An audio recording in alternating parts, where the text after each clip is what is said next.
It was within our capacity to follow him. A master who cannot be followed, he is useless as master.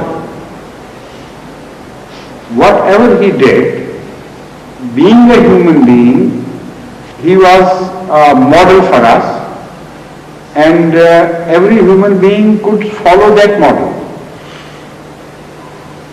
So we may turn his concept into a very useful, beneficial concept. Jesus Christ is within your reach to follow. When you turn him into God and confuse the issues of his personalities, give him a dual personality, God come man, then we don't know in what actions he was using, remaining within his human capacity, and what actions were performed beyond the human capacity, in his capacity as Son of God. Because in dual personality, the actions have to be ascertained and positively determine which action springs from which capacity.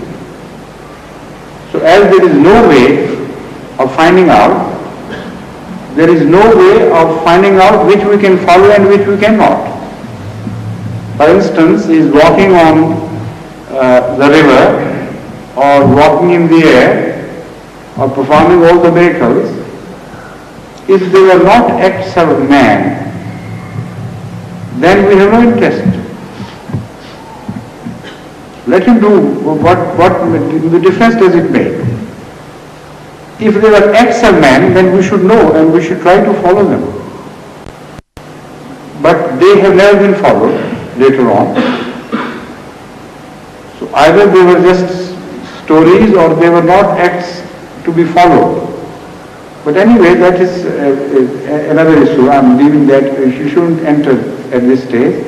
Stick to this one particular point, that Jesus Christ we love is within our approach. We can follow with him, we can caress him, we can follow him, we can make him our own, we can make him enter our whole life, we can make him run through our bloodstream.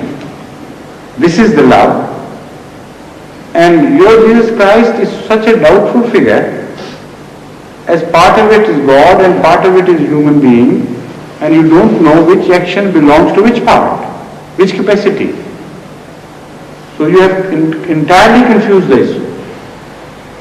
It is like a debate once held between an illiterate Sindhi Ahmadi and a Christian scholar. This Sindhi illiterate Ahmadi was very fond of preaching, and but he was totally ignorant. He couldn't, unlettered, couldn't write or read his name either. But because he was very fond and very devout, so Allah used to help him miraculously whenever he entered a debate with a great scholar, some sort of scholar. So it was related about him by some Sindhi to me, that once a Christian, European Christian who had learned to speak the vernacular language, went to his village, and this gentleman, Samini Sindhi, greeted him and said, "Look here, I should like to learn something of Jesus Christ. I love him so much, and you tell me something about him." So he gave him, quoted some miracles, told him about some miracles of Jesus Christ and how he lived this and that. So, behaving very innocently, he said, "But tell me, Father, can I follow anything which Jesus Christ did?" He said, "Of course, he's a model for you." He said, "But I can't understand it, because as from my childhood I have been told that Hazrat Muhammad Mustafa is a model for me. So the concept of model I have is this, that if he said prayers in a manner that I can never reach that ultimate, yet I can say that prayer to some degree. If I can't follow him to the final extent, I can take a few steps in that direction. So that assures me that he is immortal. If I make a little more effort, I can go proceed a bit further, and if I make a little more effort, I can take a few more steps in that direction. So he kept fasts. I also keep fasts. Although the quality of his fast is much better, but I know, and it gives me confidence that I am following him. So one after the other he named certain aspects of Hazrat contact and said that look here, I can demonstrate that I can also take some steps in that direction. Now, then he said, you have told me that our model Jesus Christ used to walk in the air. So don't walk that high. Just walk half an inch above the ground and then I'll see if you can really follow Jesus Christ or not. This man was nonplussed because all the miracles he had quoted to him belonged to superhuman sphere. And this was the point which he wanted to make. And this is the point which can be established, that when you turn him into Son of God, you injure his position as a model. And that hurts us. He was a model and a perfect model for his time. Now here again, the word perfect I have used intentionally. Never enter a debate with Christians telling them that Christianity was imperfect or Judaism was imperfect. This perfection is a relative term. No prophet was imperfect in the context of his time, in the relationship to his people and the advancement of his nation, his men of his time. He was perfect in that order, and the book also was perfect in that order. Imperfection can never flow from Allah, who is himself perfect.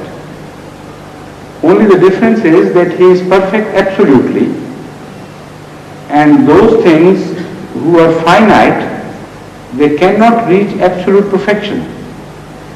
So their perfection is always relative. So Allah reveals to him, to human beings, always perfectly, keeping them in mind, keeping their capacity and their requirements in mind. It is like you are walking to the ocean with a pail to fill it with the water. It is not the ocean which determines how much water it is going to give you. It is your capacity to carry it. But one thing is certain, that it can fill you to the brim. However big your pail be, you can collect all the containers in the world, yet the ocean will always fill you to perfection. That is the concept of perfection, as applied to benefit flowing from God. So never take this stance of that Jesus Christ was imperfect or the teachings were imperfect. Take this stance that in relation to the time they were perfect, and when the time advances, that teaching which comes later on is more perfect compared to that, because it applies to a different time. Values have changed. So when you say that, you tell them that we treat Jesus Christ as a perfect model. This is why I said the word perfect model. For his people, for his time. But calling him Son of God, you no longer treat him as a perfect model for human beings, because we are confused in what capacity he did what. Then we can claim that we love him more because we believe that whenever he prayed in earnest, it was impossible for God to reject him. But you claim that he prayed in earnest, Eli Eli lema sabachthani, and at the time of extreme crisis, his prayer was rejected. And also,